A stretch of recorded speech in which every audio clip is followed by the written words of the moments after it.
Alhamdulillahirabbil alamin. Nahmaduhu wa nasta'inuhu wa nastaghfiruh. Wa na'udzu billahi min syururi anfusina wa sayyiati a'malina. May yahdihillahu fala mudilla lahu wa may yudlil fala hadiyalah. Wa asyhadu an la ilaha illallah wahdahu la syarika lah. Wa asyhadu anna Muhammadan abduhu wa rasuluhu la nabiyya ba'dah. Fa inna ahsanal kalami kalamullah wa khairal huda huda nabiyyina Muhammadin sallallahu alaihi wasallam. Wa syarrul umuri muhdatsatuha fa inna kulla muhdatsatin bid'ah wa kulla bid'atin dhalalah wa kulla dhalalatin finnar. Ma'asyar muslimin rahimani wa rahimakumullah. Alhamdulillah, kita muji Allah, kita bersyukur kepada Allah Subhanahu wa taala. Di pagi ini, di kesempatan ini, Allah Subhanahu wa taala memudahkan langkah kita, memberikan kita taufik, memberikan kita kemudahan untuk hadir di majelis ini. Semoga Allah menjadikan majelis kita diberkahi, diberikan kita di dalamnya ilmu yang bermanfaat, dan kita dimudahkan untuk mengamalkannya. Ikhwani fiddin, para jamaah yang dimuliakan oleh Allah, pembahasan kita hari ini adalah tentang Auliyaur Rahman wa Auliya'us Syaitan. Wali Allah dan wali-wali syaitan. Ikhwani fiddin, Allah Azza wa Jalla telah membagi dan menjadikan manusia ini ke dalam dua kelompok besar. Ada kalangan, ada orang-orang yang mereka mengabdikan dirinya kepada Allah Azza wa Jalla, menjadikan dirinya dan hidupnya untuk Allah, sebagaimana yang Allah Subhanahu wa taala katakan, qul inna salati wa nusuki wa mahyaya wa mamati lillahi rabbil alamin. Dia mengabdikan dirinya dan amalan-amalannya adalah untuk mendapatkan kedekatan dengan Allah Azza wa Jalla. Mereka itulah yang disebut dengan wali-wali Allah.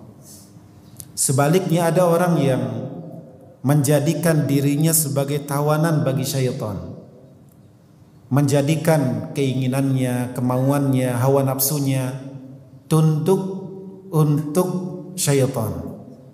Maka itulah yang disebut dengan wali-wali syaitan.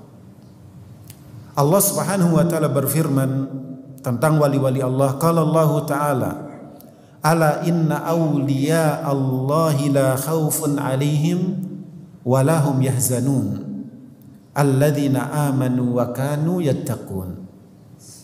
Ketahuilah sesungguhnya wali-wali Allah, la khaufun alaihim, tidak ada ketakutan pada mereka, walahum yahzanun, dan mereka pun juga bukan orang-orang yang bersedih.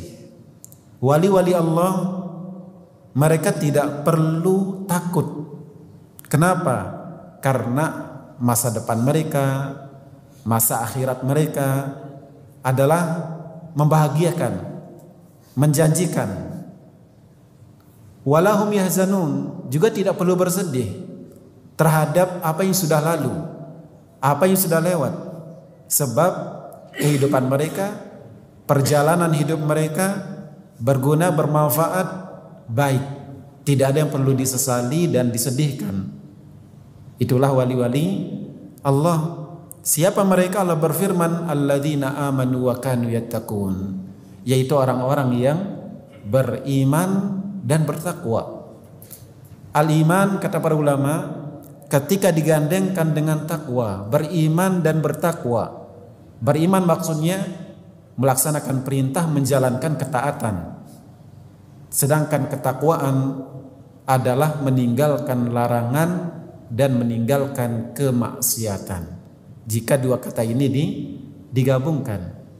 Ketaatan kalau dia berdiri sendiri hanya disebutkan kata taat, maka masuk di dalamnya menjalankan perintah dan meninggalkan larangan. Demikian juga keimanan. Tapi kalau disebutkan bersamaan, maka keimanan dibawa kepada menjalankan perintah dan mengamalkan ketaatan, sedangkan yang dimaksud dan ketakwaan adalah meninggalkan larangan dan kemaksiatan. Bahwa itulah kriteria orang yang dikatakan sebagai wali Allah. Mereka beriman dan bertakwa, melaksanakan perintah, meninggalkan larangan, menjalankan ketaatan dan menjauhi kemaksiatan. Sedangkan tentang wali-wali syaitan, misalnya Allah Ta'ala berfirman, innama dzalikumus syaitan yukhawwifu awliya'ah fala takhafuhum wa khafuni in kuntum mu'minin. Ya, itulah syaitan yang menakut-nakuti para walinya, para penolongnya, para pengikutnya. Maka janganlah kalian takut kecuali kepadaku, kata Allah Subhanahu wa taala. Ikhwan fillah, kata Syekh rahimahullah, tufidu hadil ayat annal wali huwal mu'minut taqi.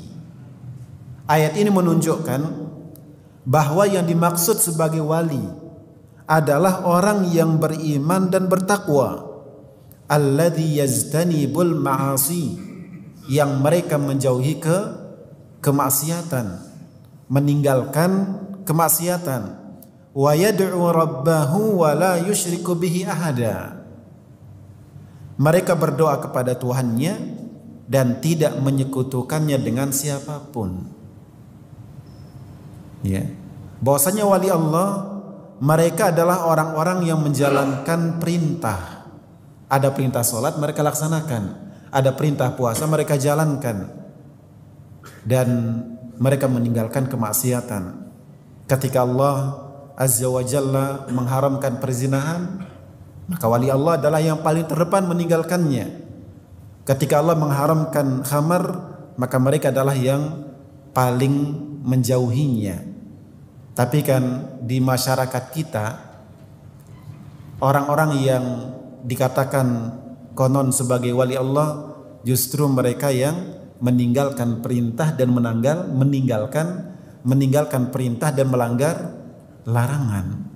Bahwa yang merupakan, ada orang yang mengatakan dirinya sudah sampai pada tingkat wali Allah, maka dia tidak sholat, tidak berpuasa. Ya. Ada yang di suatu majelis ada kiainya, ada gurunya, ada murid-muridnya. Ketika tiba waktu sholat, murid-muridnya sholat, sang guru pergi, tidak ikut sholat. Kenapa? Karena dia sudah sampai pada tingkat kewalian. Ya. Ketika orang sedang menjalankan ibadah puasa Ramadan, ada yang dengan mudahnya makan, minum, tidak berpuasa, tidak malu, dan orang memakluminya karena mereka menganggap dia sudah sampai pada tingkat kewalian. Ya, cerita-cerita tentang orang-orang yang dikatakan sebagai wali, kemudian ya melakukan hal-hal yang diharamkan, pegang perempuan, wanita orang, dan dikatakan karena dia sebagai wali. Naudzubillah min dzalik. Ya. Jadi wali Allah justru adalah orang yang beriman, yang melaksanakan perintah, meninggalkan larangan. Ya. Dan di antara orang yang dikatakan sebagai wali Allah oleh sebagian orang adalah dia tidak berhaji. Dia tidak berhaji. Kata dia, justru Ka'bah yang dia tidak akan tawaf di Ka'bah, tapi ketika dia sebagai wali Allah, justru Ka'bah itulah yang datang dan tawaf kepadanya. Disebutkan oleh Syekh Abdul Razak hafizahullah ta'ala, beliau membaca di buku-buku mereka, buku-buku kalangan sufi tentunya, Di buku-buku mereka ada pembahasan tentang apa sikap seorang muslim ketika melaksanakan sholat jika Ka'bah sedang pergi ke wali tertentu. Kemana dia harus menghadap sholatnya? Apakah dia tetap ke Makkah karena memang di situ tempat aslinya Ka'bah, atau dia menghadap ke tempat wali yang sedang dituju oleh Ka'bah tersebut? Bahwa ada pembahasan, ada khilaf di antara mereka tentang sikap tersebut yang mempertegas bahwa di antara keyakinan mereka wali itu tidak berhaji, justru Ka'bah yang datang dan tawaf kepadanya. Dan ini bertentangan dengan apa yang Allah katakan, alladzina amanu wa kanu yattaqun. Wa qad tadhhar lahu karamatun indal hajah. Wali Allah mungkin akan memiliki karamah. Bisa jadi di antara wali Allah ada yang tampak padanya karamah. Karamah kalau di bahasa kita adalah keramat. Jadi kita Ahlussunnah wal Jamaah tidak mengingkarinya adanya wali Allah. Wali Allah itu ada. Dan kemungkinan sebagian wali Allah punya karamah mungkin. Bisa jadi. Sebagaimana itu telah terjadi di sebagian sahabat dan juga terjadi di sebagian orang beriman sebelum zaman dan masa kita. Mithlu karamati Maryam hinama kanat tajidu rizqan fi baitiha. Misalnya di orang sebelum kita adalah Maryam. Maryam ibunya Nabi Isa alaihissalam, bahwa dia berada di mihrabnya dan tiba-tiba di situ sudah ada makanan. Allah turunkan, Allah berikan kepadanya makanan tanpa dia mencarinya dan tanpa ada orang yang datang mengantarkannya. Dan itu adalah bagian dari karamah. Umar bin Khattab radhiyallahu taala anhu disebutkan di masa kekhalifahannya dia mengirim pasukan perang ke sebuah tempat. Dia di Madinah berpidato di atas mimbarnya mengatakan, ya Sariyah al-jabal al-jabala. Wahai pasukan, cepat ke gunung, cepat ke gunung. Dan itu sampai ke tempat pasukannya dan didengar oleh panglima pasukan itu. Sehingga dia pun membawa pasukannya menyelamatkan diri ke gunung. Usaid bin Khudair yang ketika dia mengaji kemudian turun cahaya, ya, malaikat yang mendengarkan bacaan Al-Qur'annya, itu bagian dari karamah. Dan begitu juga di zaman tabi'in atau di zaman setelahnya. Dan Syekhul Islam menjelaskan bahwa adanya karamah di masa orang generasi setelah sahabat tabi'in atau di masa setelah tabi'in sahabat itu lebih banyak. Karena di antara fungsi karamah itu adalah pertama untuk memuliakan, dan yang kedua adalah sebagai bentuk dukungan penguatan dari Allah Azza wa Jalla kepada hamba yang soleh dan beriman tersebut. Tapi tidak ada yang namanya wali Allah yang mengklaim dirinya sebagai wali. Kalau dia benar sebagai wali, dia tidak akan mengklaim itu. Karena Allah Azza wa Jalla telah melarang, fala tuzakku anfusakum. Jangan kalian memuji diri kalian dan mentazkiyah diri kalian. Ikhwan fiddin rahimani rahimakumullah. Syekh mengatakan fal wilayatu sabitah. Kewalian itu ada. Kewalian itu ada. Adanya wali adalah sesuatu yang nyata, benar, ada dalam Al-Quran, diakui di dalam hadis Nabi SAW. Dan tingkatan kewalian ini bukan tingkatan yang sembarangan. Misalnya di dalam hadis qudsi Allah Azza wa Jalla berfirman, man ada li waliyan faqad adantuhu bil harbi. Siapa yang menyakiti waliku, siapa yang memusuhi, mengganggu, menyakiti waliku, aku menyatakan perang kepadanya. Luar biasa Allah Azza wa Jalla menyatakan dia punya wali dan bahwasanya siapa mengganggunya, siapa memusuhinya, berarti dia sedang melawan Allah. Allah mengumumkan perang kepada orang tersebut. Allah akan menjaganya, dan jika Allah sudah menyatakan perang kepadanya, mungkinkah dia akan menang? Tidak mungkin. Allah Maha Kuat, Allah Maha Perkasa. Tidak akan ada yang bisa mengalahkan Allah Azza wa Jalla. Tapi siapa wali Allah itu? Nabi katakan, atau Allah katakan dalam hadis qudsi tersebut, wa ma taqarraba ilayya abdi bi syai'in ahabba ilayya mimma aftaradtu alaihi. Tidaklah hambaku yang merupakan waliku itu mendekatkan diri kepadaku dengan sesuatu yang lebih aku sukai daripada apa yang aku wajibkan. Jadi wali-wali Allah, mereka adalah orang yang menjaga perintah-perintah Allah yang wajib. Dia jaga, tidak ada yang dia tinggalkan. Dia pun juga selalu melaksanakan, menjaga amalan-amalan yang sunnah. Di kelanjutan hadis itu dikatakan, wala yazalu abdi yataqarrabu ilayya bin nawafil hatta uhibbah. Hambaku yang adalah waliku akan senantiasa mendekatkan dirinya kepadaku dengan amalan-amalan yang sunnah hingga aku mencintainya. Lalu apa buahnya jika Allah telah mencintainya? Fa idza ahbabtuhu kuntu sam'ahu alladhi yasma'u bih wa basarahu alladhi yubsiru bih wa yadahu allati yabtishu biha wa rijlahu allati yamshi biha. Jika aku sudah mencintainya, aku menjadi pendengarannya yang dengannya dia mendengar, menjadi penglihatannya yang dengannya dia melihat, yang menjadi tangannya yang dengannya dia memegang, menjadi kakinya yang dengannya dia berjalan.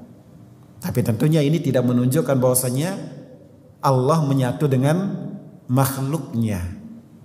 Ya, karena dari awal Allah sudah mempertegaskan bahwasanya ada dia dan ada hambanya. Ya, bahwasanya hambanya yang merupakan walinya akan selalu menjaga yang wajib dan menjalankan yang sunnah untuk mendekatkan dirinya kepada Allah Azza wa Jalla. Jadi ada Allah dan ada hambanya. Tidak ada penyatuan di situ sebagaimana keyakinan orang sufi yang menyatakan Allah menyatu dengan makhluknya. Lalu apa maksudnya? Allah menjadi pendengarannya, penglihatannya, tangan dan kakinya. Allah menjaganya, menjaga matanya, menjaga telinganya, menjaga tangan dan kakinya. Kemudian ikhwan fiddin rahimullah, kelanjutan hadisnya, wala in sa'alani la'utiyanna wala in ista'adani la'uidanna. Wali-wali Allah adalah orang-orang yang mustajabud doa. Doanya dikabulkan. Kalau dia minta Allah akan berikan, kalau dia mohon perlindungan Allah akan lindungi. Kemudian perhatikan di akhir hadis, dan ini menunjukkan kedudukan wali Allah di sisi Allah, bahwa mereka adalah orang yang luar biasa. Wa ma taraddadtu an syai'in ana fa'iluhu taraddudi an qabdi ruhil mu'min yakrahul mauta wa akramu sa'atahu wala budda lahu minhu. Tidak pernah, kata Allah Azza wa Jalla, dan harus kita yakini ini Allah yang mengucapkannya. Ya, wa ma taraddadtu, tidak pernah aku ragu, kata Allah. Tidak pernah aku ragu melakukan sesuatu yang aku sebagai pelakunya, yang akan aku lakukan, daripada atau seperti keraguanku untuk mencabut nyawa hambaku yang beriman, yang dia takut mati.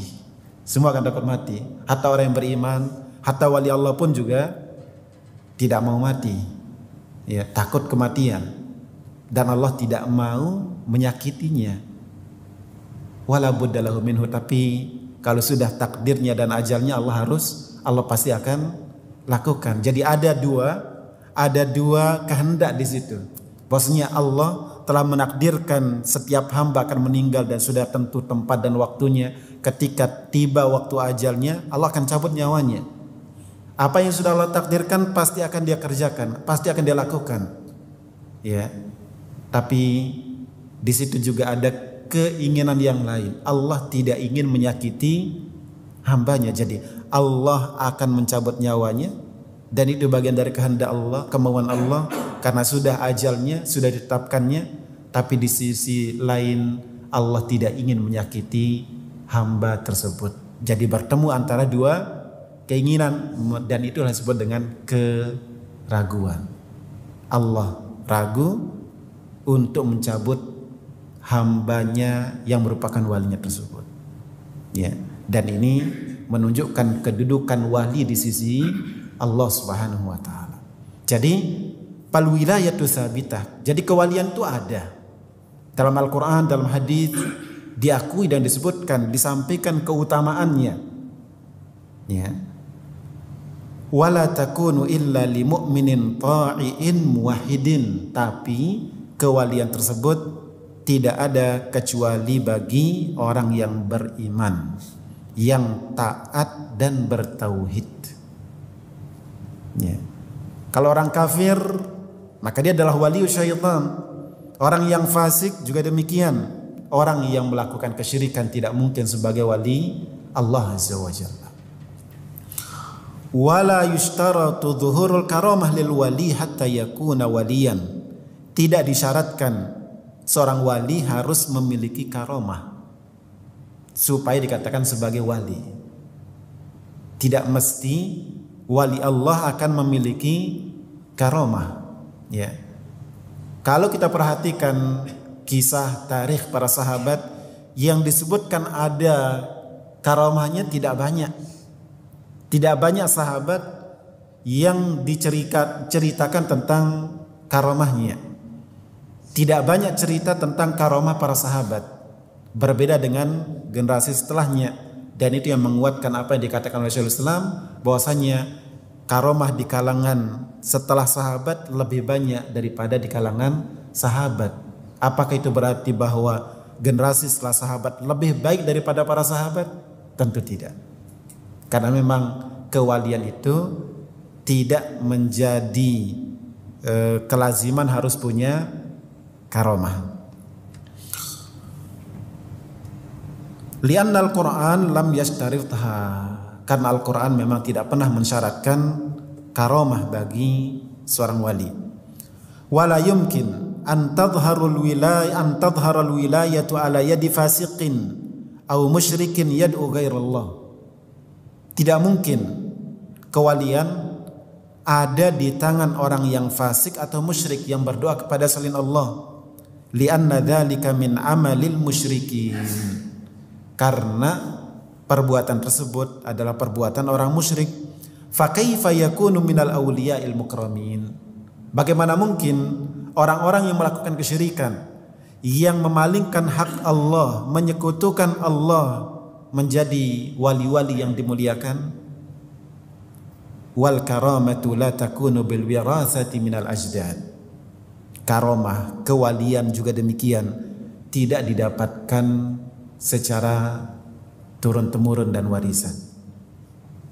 Kewalian itu tidak didapatkan karena diwariskan dari para orang tua. Bal takunu bil imani wal amali shalih. Melainkan kewalian itu didapatkan dengan keimanan dan amal saleh.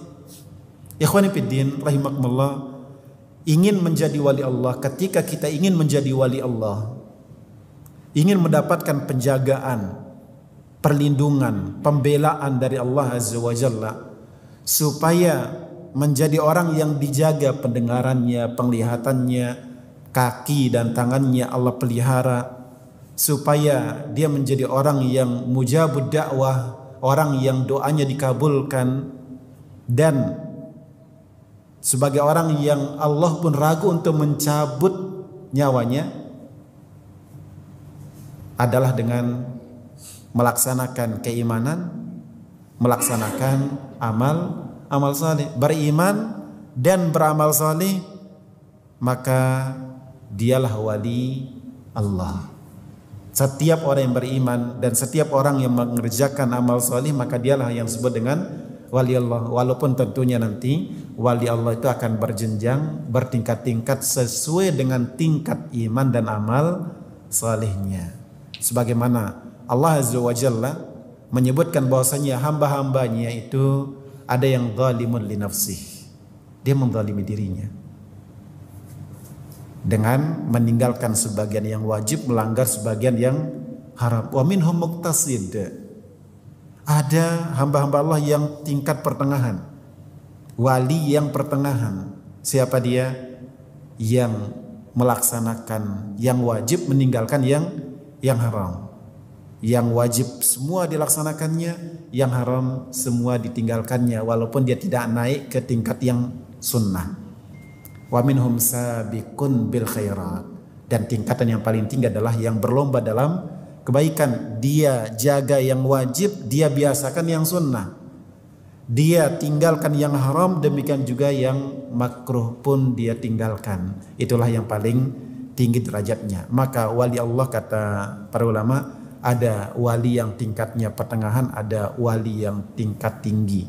Yang tingkat pertengahan mereka yang melaksanakan yang wajib-wajib dan meninggalkan yang haram-haram. Sedangkan yang sabiqun bil khairat, tingkat kewaliannya tinggi adalah yang perintah wajib dan sunnah dia kerjakan, larangan haram dan juga makruh dia tinggalkan. Kemudian kata Syekh, wa ma yadhhar ala ba'dil mubtadi'in min darbil hadidi fi butunihim au aklin nar. Adapun yang tampak atau yang diceritakan pada sebagian kalangan ahli bid'ah, yang dia memukul dirinya dengan besi, menusuk perutnya dengan besi, atau memakan api dan tidak mengalami bahaya, fahuwa min amalis syayatin, itu adalah perbuatan syaitan. Wa huwa istidrajun lahum, itu bagian dari cara Allah membiarkan mereka. Sebenarnya hukuman dari Allah Azza wa Jalla ketika dia melakukan kemaksiatan, dia melakukan perkara-perkara bid'ah, dan Allah biarkan dia. Allah tidak tegur, Allah tidak ingatkan, bahkan Allah biarkan dia terus di dalam kemaksiatannya. Jadi di antara bentuk hukuman ikhwan fillah adalah ketika seseorang dibiarkan dalam kemaksiatannya. Justru kita sebagai hamba akan senang ketika melakukan kemaksiatan langsung ditegur, ya, langsung diingatkan, sehingga kita pun kembali dan bertaubat kepada Allah Azza wa Jalla. Jadi orang-orang yang mungkin kita lihat dia kafir, bahkan pendosa, tapi secara rezeki lapang, lempeng, secara kesehatan tidak pernah sakit, bisa jadi itu adalah bagian dari istidraj, hukuman. Dia dibiarkan di dalam dosa dan kemaksiatannya semakin jauh, tapi kalau sudah waktunya dia mendapatkan siksa, maka dia tidak akan selamat dari siksa Allah Azza wa Jalla. Wa huwa istidrajun lahum, bahkan itu bentuk pembiaran Allah kepadanya, liyasiru fi dhalalihim, supaya dia larut di dalam kesesatannya. Qala Allah Ta'ala, Allah Ta'ala berfirman, qul man kana fi dhalalati falyamdud lahur rahmanu madda. Katakan, siapa yang ada dalam kesesatan, Allah biarkan dia dalam kesesatannya tersebut. Walladzina dhahabu ilal Hind syahadu minal majusi aktsara min hadza. Ya. Siapa yang pergi ke India, mereka akan bisa melihat di kalangan majusi, para penyembah api, yang lebih dahsyat daripada yang diklaim oleh orang-orang bid'ah itu. Qadar bisayfi li ba'dihim al-ba'd, mereka saling tebas dengan pedang. Wa ghaira dzalika ragma kufrihim, dan lain sebagainya, saling tebas dan pedang tajam, tidak terluka, tidak mengalami apa-apa, padahal mereka orang yang kafir. Apakah berarti mereka atau itu pembenaran untuk kekafiran mereka? Tidak, bahkan itu adalah perbuatan atau bagian dari perbuatan syaitan. Innal waliya inda katsirin minan nas huwa alladhi ya'lamul ghaib. Di antara kekeliruan, kesalahan yang ada di masyarakat, mereka menganggap bahwa wali itu adalah orang yang tahu gaib. Bahwa wali itu adalah orang yang tahu gaib. Wa hadza mimma ikhtassa bihi Allah wahdah. Perlu diketahui, Ilmu gaib adalah kekhususan Allah.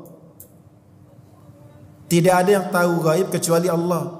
Wa qad yutli'u ba'dha rusulihi indama yurid. Mungkin ada sebagian gaib yang Allah beritahukan kepada sebagian rasulnya. Mungkin, ya. Sebagaimana Allah berfirman, alimul ghaib. Allah dialah yang mengetahui yang gaib. Hanya Allah yang mengetahui perkara gaib.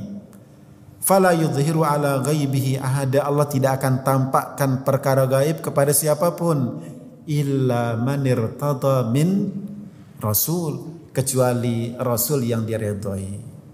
Kalau kalangan rasul mungkin ada yang mengetahui perkara gaib atas pemberitahuan dari Allah. Adapun yang lainnya fala ya'lamul ghaiba illallah, tidak ada yang mengetahui perkara gaib kecuali Allah.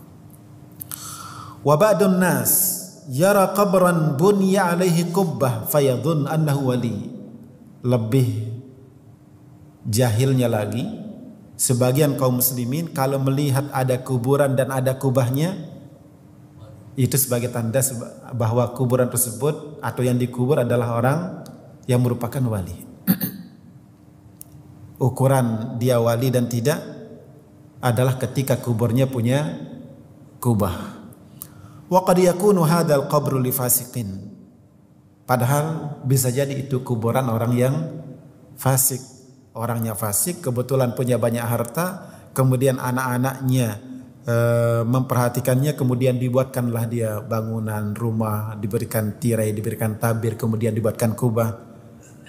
Akhirnya orang menganggap itu sebagai kuburan wali. Aw laisa fihi ahad, atau bahkan tidak ada isinya. Ya, sebagian kuburan adalah kuburan yang hanya diklaim, belum tentu benar itu ada kuburan. Ya, buktinya ada sebagian orang yang kuburnya dikatakan ada di Mesir, ada di Syria, ada di Suriah, orang yang satu, tapi dikatakan kuburnya ada di sini, kuburnya ada di tempat yang lain. Itu kan pasti salah satunya adalah kuburan palsu. Tapi kemudian dirawat, dipertahankan oleh orang-orang karena di situ sumber uang. Ya. Wal bina walal kubur qad harramahul Islam, dan ketahuilah bahwasanya membangun di atas kuburan, membuat bangunan di atas kuburan telah diharamkan oleh Islam, sebagaimana hadis nahana sallallahu alaihi wasallam an yujassasal qabru wa an yubna alaih. Nabi melarang kubur yujassas, yaitu dia dibangun, dibuatkan di semen. Nah Nabi an yujassas al qabr, Nabi melarang kuburan di semen, di plester, wa an yubna alaih, atau dibuatkan bangunan di atasnya. Ya. Palaisal waliyu man dufin fi masjid. Wali itu bukanlah orang yang dikubur di masjid, au qima lahu dharih, atau yang dibuatkan bangunan, au nusibat lahu kubbah, atau kuburnya diberikan kubah. Fahada mukhalifun li ta'alimil Islam. Itu semuanya bertentangan dengan ajaran Islam. Maka ikhwan fillah rahimani wa rahimakumullah, wali-wali Allah adalah mereka yang beriman dan bertakwa. Wali-wali Allah adalah orang-orang yang memiliki kedudukan luar biasa di sisi Allah Azza wa Jalla, sebagaimana yang dalam hadis yang kita sebutkan. Tetapi tidak mesti wali Allah punya karomah. Apa arti karomah? Karomah adalah kejadian luar biasa, kejadian yang tidak sewajarnya, ya. Dan adanya hal-hal yang luar biasa bisa terjadi pada seorang nabi, bisa ada pada seorang wali. Kalau pada nabi disebut dengan mukjizat, dan kalau orang soleh maka disebut dengan karomah. Ya. Demikian, jazakumullah khairan. Mudah-mudahan bermanfaat. Subhanakallahumma bihamdika asyhadu an la ilaha illa anta astaghfiruka wa atubu ilaik. Assalamualaikum warahmatullahi wabarakatuh.